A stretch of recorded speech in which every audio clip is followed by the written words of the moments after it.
Hey guys, welcome back. I have an unfortunate update on our chickens.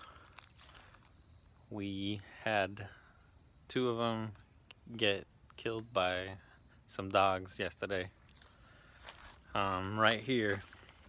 So we got some surveillance of it. I'll see if it's worth putting up or not.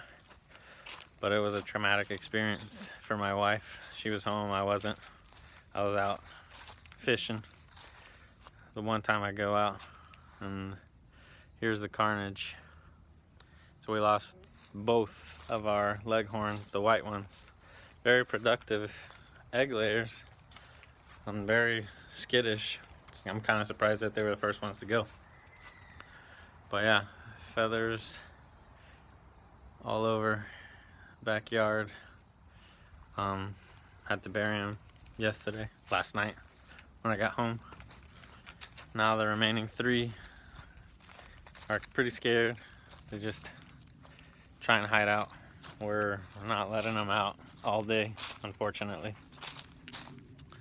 But we still got them right here. Say hi.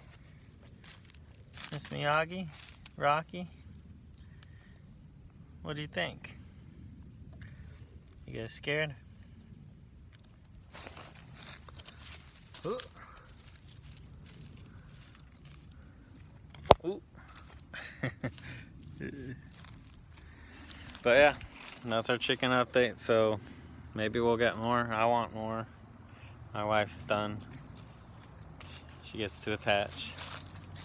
So we'll see what happens. But that's what's going on right now.